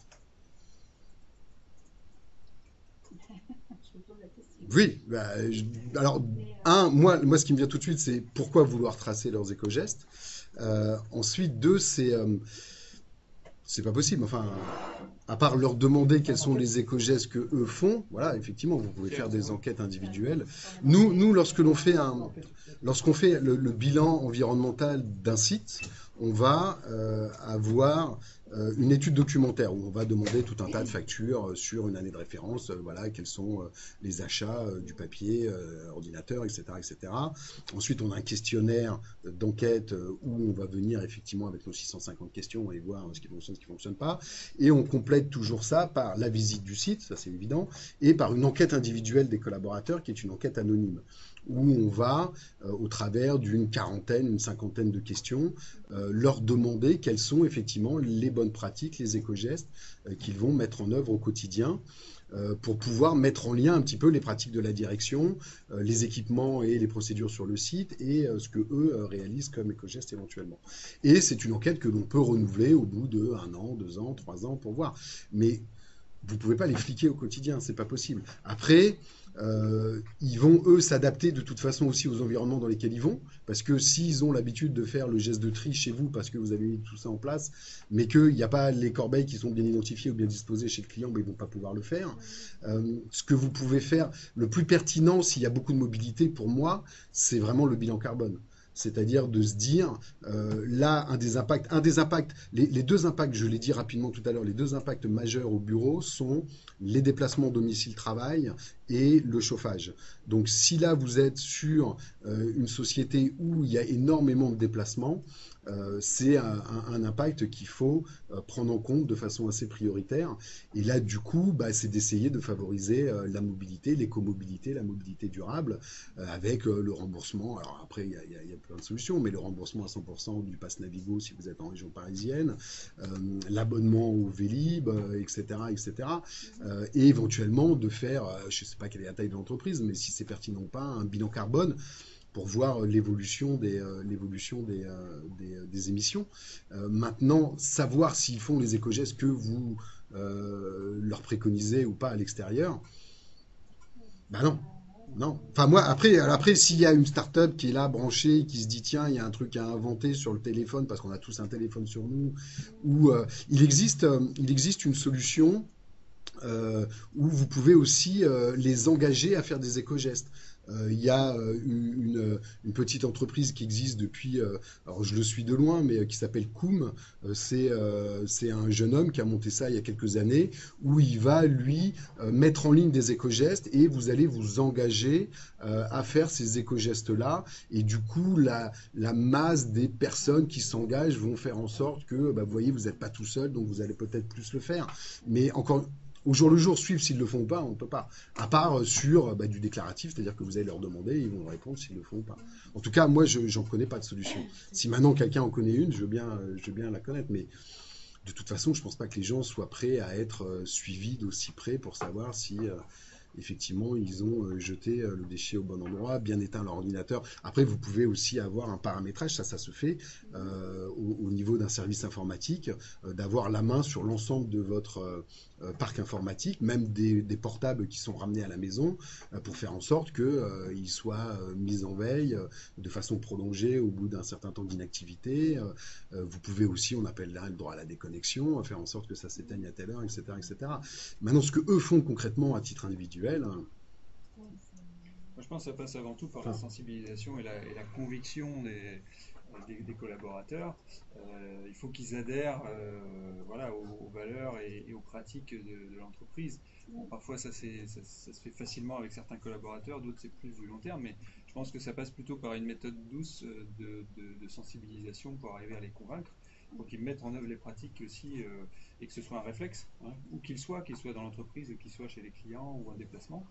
Et ça s'applique aussi, par exemple, c'est la même chose qui s'applique aux commerciaux, par exemple, pas seulement aux consultants, mais les commerciaux qui vont passer leur journée à aller visiter des entreprises et qui vont ou pas, eh bien, intégrer ça ou même d'autres thématiques RSE dans leur discours et la sensibilisation auprès des clients. Donc ça aussi, c'est une bonne journée. sur ces sujets-là, en fait, il faut communiquer, communiquer, communiquer, communiquer tout le temps, en permanence, et répéter les messages. Et c'est ce que je disais tout à l'heure, que ce soit multicanal. C'est-à-dire que ça leur vienne lorsque vous avez une réunion de service, que vous leur fassiez passer des messages, que ce soit des affiches, c'est classique, mais à côté du copieur ou à la salle de réunion. Ce qu'il faut, c'est faire bouger les affiches. C'est-à-dire que si vous mettez une affiche à côté du copieur, faites du recto verso, réutilisez le papier, et que vous la mettez là et qu'au bout d'un an, elle y est toujours, elle sera plus lue. Donc c'est en poser. Nous, enfin encore une fois, on a des affiches que l'on peut mettre à disposition sur le site, mais c'est de les déplacer. Si c'est éteindre la lumière en sortant de la salle de réunion, et que vous avez plusieurs salles de réunion, vous le mettez dans une salle de réunion 2 semaines, et puis vous le mettez dans l'autre salle de réunion après, et vous faites tourner, vous arrêtez pendant quelques mois, vous recommencez. Il est nécessaire d'utiliser aussi la semaine européenne de réduction des déchets, hein, au mois de novembre, la semaine européenne du développement durable. Utiliser ces manifestations, entre guillemets, qui sont nationales et maintenant européennes, pour pouvoir faire écho au message que vous voulez faire passer. Mais malheureusement, sur ces sujets-là, c'est toujours répéter, répéter, répéter. Parce que c'est pas évident de s'y approprier, et parce que aussi il y a énormément d'informations qui sortent régulièrement. On a des nouveaux impacts qui sont connus, on a des nouveaux chiffres, et donc du coup ça permet de mettre à jour la communication que l'on veut faire passer. Alors, on est en train de déborder un petit peu. Alors, de toute façon, pour celles et ceux qui veulent quitter maintenant, hein, il y a l'enregistrement qui va être disponible, donc ce sera accessible. Donc, on peut encore prendre peut-être une ou deux questions. Alors, il y en a une qui vient d'arriver Oui. en chat, je crois. Il y avait une question effectivement. Avez-vous des exemples d'éco-gestes en matière de déplacement? Alors en matière de déplacement, là aussi, tous les cas sont particuliers, parce que si vous êtes comme ici chez Lucie, en plein cœur de Paris, bah, vous êtes au centre d'un réseau de transport public qui n'a pas d'équivalent dans le monde. Donc vous pouvez utiliser le tram, le RER, le métro, le vélo, que sais-je encore. Et si vous êtes dans une zone d'activité du côté de Rennes, et qu'il faut absolument prendre votre voiture pour y aller, c'est bien évidemment pas les mêmes sujets, pas les mêmes enjeux. Maintenant, de façon assez évidente, privilégier les déplacements en transport en commun, ça veut dire quoi pour la direction? De rembourser plus que le minimum légal les coûts de ces déplacements-là. Ça peut être de faciliter ou de favoriser le covoiturage entre collaborateurs. Donc il y a, si vous êtes une grande entreprise, la possibilité éventuellement de mettre sur pied un site de covoiturage, mais c'est en règle générale pas suffisant, même dans les grandes entreprises.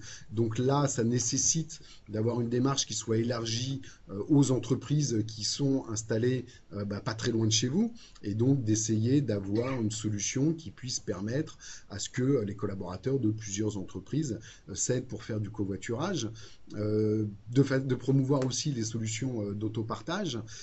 Et puis si vous avez une flotte, alors de favoriser le déplacement à vélo, hein, il y a le remboursement des déplacements à vélo aussi qui existe maintenant. Euh, Si vous avez une flotte automobile, bien évidemment, dans un premier temps, c'est de mettre dans l'appel d'offres, dans les critères d'achat ou de location de vos véhicules, des émissions de gaz à effet de serre qui soient le plus bas possible. C'est-à-dire, là encore une fois, il y a aussi des enjeux de statut qui régulièrement se retrouvent, hein. Je suis chef de secteur, donc du coup, je veux une grosse voiture, alors que vous n'avez pas nécessairement besoin d'une grosse voiture. Si je reprends, pour lui faire un petit peu de pub, l'exemple de Cèdre. Le directeur général de Cèdre, lorsqu'on lui a proposé de prendre un véhicule, il a décidé de prendre une petite 206 plutôt que d'aller prendre une grosse berline. Et donc, du coup, c'est largement suffisant pour lui faire ses déplacements sans nécessairement avoir à polluer beaucoup plus. Donc, bien évidemment, agir sur votre flotte au travers des émissions, au travers de la motorisation. Tout dépend le type de déplacement que vous avez à faire. Privilégier des véhicules hybrides rechargeables, privilégier des véhicules électriques, si c'est possible, bien évidemment. Donc c'est évidemment à adapter. Les bonnes pratiques sont assez évidentes.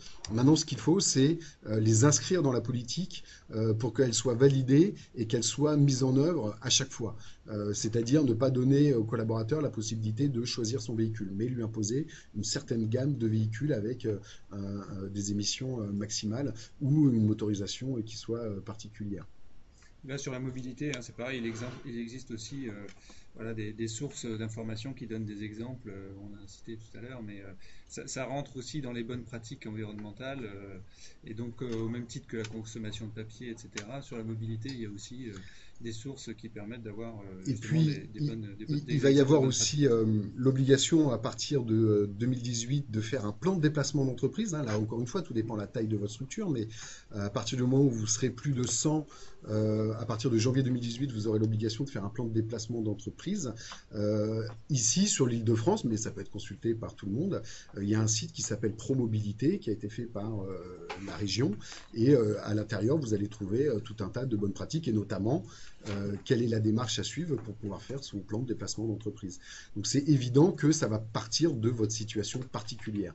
Quelle est votre situation, pas uniquement géographique, hein, mais quels sont vos besoins, et du coup, à partir de là, c'est comme toute démarche RSE, hein, c'est comme la labellisation Lucie, hein, on part d'un diagnostic, on fait ressortir les bonnes pratiques, on en profite pour communiquer sur ces bonnes pratiques, et puis ensuite, au travers des préconisations ou des bonnes pratiques qui restent à mettre en œuvre, on va choisir celles qui sont le plus faciles, éventuellement les moins onéreuses dans un premier temps, et puis on va avancer comme ça doucement. Ce qui est important, c'est de mettre en place la démarche et d'être sûr qu'elle soit pérenne. Bien, alors là on a commencé à déborder sérieusement. On peut prendre une toute dernière question et avec voilà, si possible une question avec une question courte, réponse courte. Donc D'accord. en live on n'a pas de nouvelles questions. Est-ce que autour de la table il y a une toute dernière question peut-être? Moi, j'ai peut-être une Oui. difficulté particulière par rapport à mon entreprise, c'est qu'on est locataire de plusieurs Site? répartis sur plusieurs sites et full Mhm. locataire. Oui.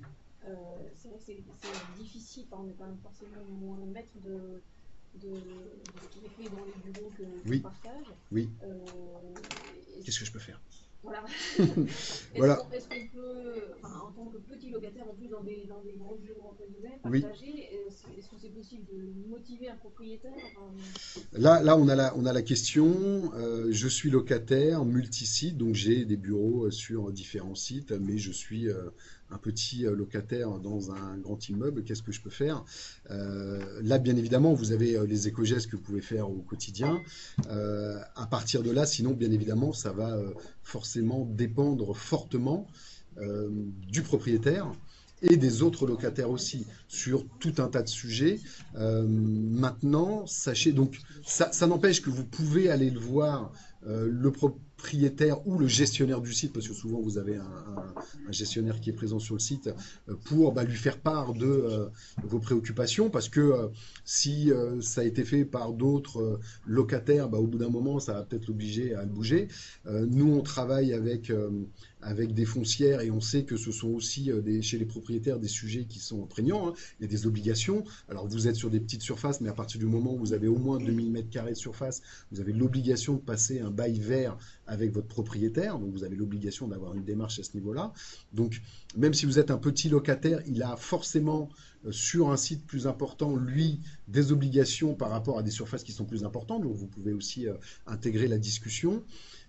Et puis, sinon, vous avez une obligation depuis l'année dernière, même sur un site où vous êtes multilocataire, pour les déchets. Dans ces démarches environnementales au bureau, la majorité des réglementations concernent la gestion des déchets. Et depuis le mois de mars l'année dernière, et le décret qui a été sorti sur le tri des déchets à la source, alors c'est mis en œuvre de façon progressive, mais vous allez avoir, quoi qu'il arrive, l'obligation de trier et de faire collecter vos déchets, que vous soyez une petite entreprise locataire dans un grand bâtiment, parce qu'à partir du moment où vous serez plus de 20, c'est une obligation réglementaire. Donc là, ça peut aussi être un levier pour aller voir le gestionnaire et lui dire, si par exemple la gestion des déchets n'est pas faite correctement, de lui dire, voilà, depuis l'année dernière, on a l'obligation de le faire, ou en tout cas, encore une fois, c'est mis en œuvre progressivement, mais ça arrive à l'ordre du jour. Donc au moins sur les déchets, là où il y a le plus d'obligations, il faut qu'on fasse quelque chose si c'est pas fait. Parce que ça aussi, c'est un problème qui est récurrent sur les immeubles multi-locataires.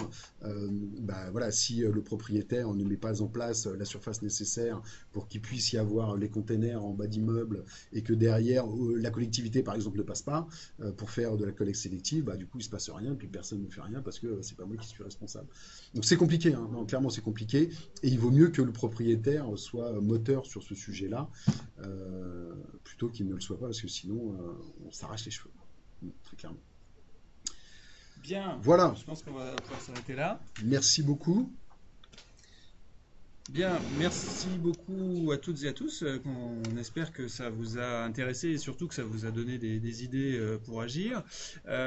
Donc encore une fois, tous les exemples qui ont été donnés aujourd'hui, c'est pas une liste exhaustive, et vous allez pouvoir retrouver des tas d'autres exemples de bonnes pratiques à mettre en œuvre sur les sources qui ont été mentionnées, en revisionnant cette vidéo si vous le souhaitez.